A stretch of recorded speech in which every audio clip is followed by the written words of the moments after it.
Assalamualaikum warahmatullahi wabarakatuh. Perkenalkan, nama saya Ibnu Wahyudi, NRP 105119100073 dari Departemen Teknik Instrumentasi Fakultas Vokasi ITS. Nah, di video kali ini saya akan mencoba menjelaskan review materi Teknologi Informasi Komunikasi pada minggu ke-9 dan minggu ke-10. Nah, materinya tentang transport layer. Ya, sesuai dengan namanya, transport artinya transportasi, layer merupakan lapisan.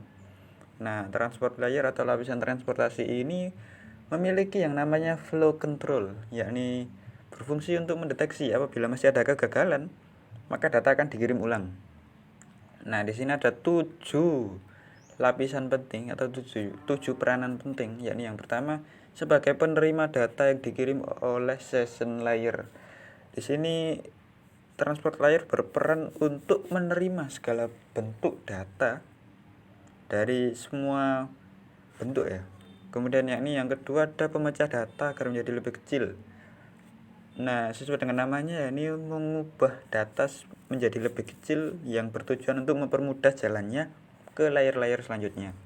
Kemudian yang ketiga ada penerus data ke bagian network layer.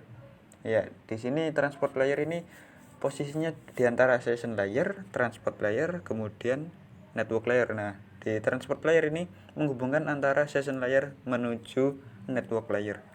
Nah, kemudian ada yang keempat, yakni penjamin data masuk ke sisi lain jaringan.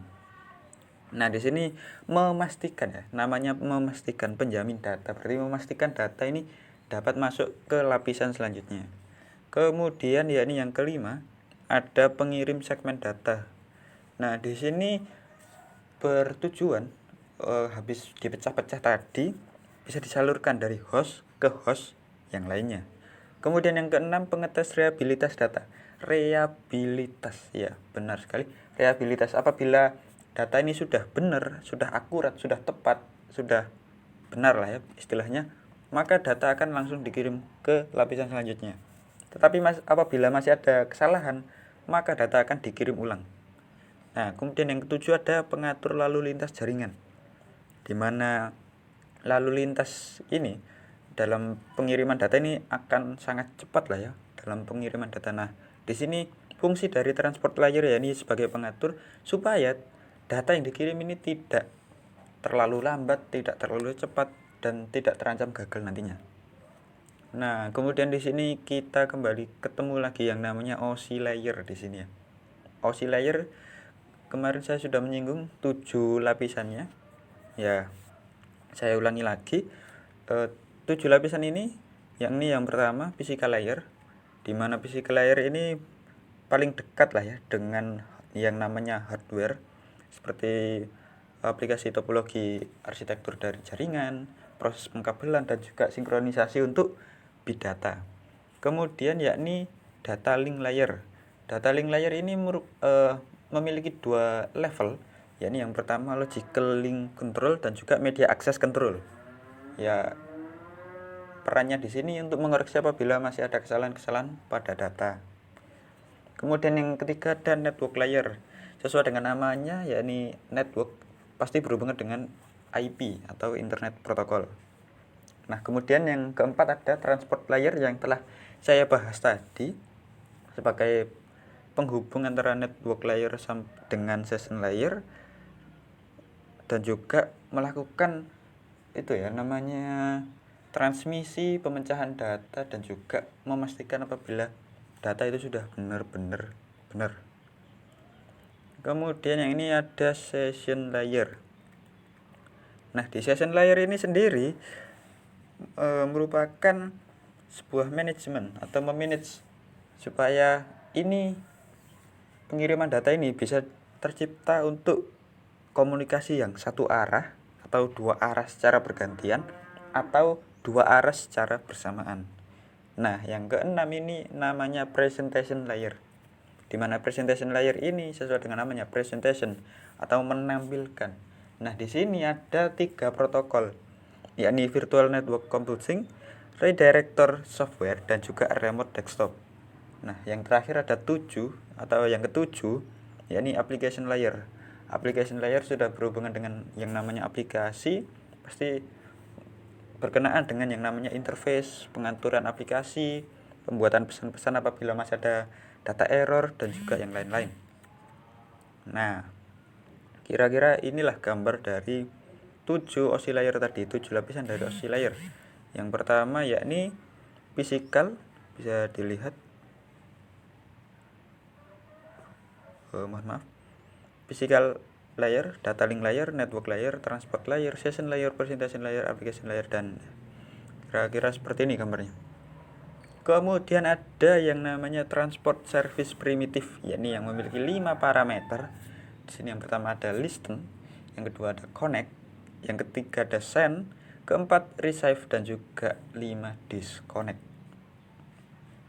Kemudian kita membahas yang namanya addressing atau pengalamatan ya, alamat. Di sini ada langkah-langkahnya, yakni klien akan memulai hubungan dengan mengirim server TCP segmen dan juga SYN bit. Dan apabila sudah benar pada penomorannya, ini akan lanjut ke langkah kedua, yakni server akan merespon dengan mengirimkan ACK dan segmen SYN. Setelah itu klien akan mengirimkan segmen ke server bit FIN dan ACK. Kemudian server akan merespon. Kemudian setelah itu server akan mengirimkan ke segmen ke klien yang tadi bit FIN dan ACK. Kemudian setelah menerima FIN dari server, klien akan juga mengirimkan ACK ke server juga. Nah, kemudian ada yang namanya reliable communication. Di mana reliable ini sesuai dengan namanya ya, mengetes atau mendeteksi apakah sudah benar. Di sini ada 2 koneksi, yakni koneksi RC menyediakan transfer data antar node yang ada hubungannya dengan node akhir sumber dan tujuan. Sedangkan di datagram, mode datagram atau RD ini mirip dengan RC tapi berbeda.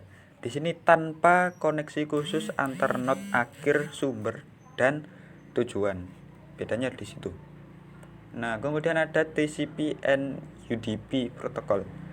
Di sini memiliki beberapa perbedaan dari UDP dan juga TCP, di mana kemampuan koneksinya berbeda, kemudian karakteristiknya juga berbeda, dan juga pasti aplikasinya juga berbeda. Kemudian di portnya juga berbeda dan juga transmisi datanya juga berbeda. Nah, yang terakhir di sini ada netstat. Ini netstat itu berfungsi untuk menampilkan statistik koneksi jaringan. Nah, terus apa bedanya dengan task manager yang ada di komputer seperti biasanya? Task manager ini lebih menampilkan hanya pada proses atau aplikasi yang sedang berjalan, sedangkan netstat ini menampilkan juga alamat IP dan juga port yang sedang berjalan. Nah, dari 4 fungsi ini dan 4 fungsi dari netstat ini, yakni yang pertama melihat domain dan layanan yang sedang diakses, melihat IP dan port yang sedang diakses, melihat nama program atau aplikasi yang mengakses jaringan, dan yang terakhir adalah memperlihatkan statistik jaringan.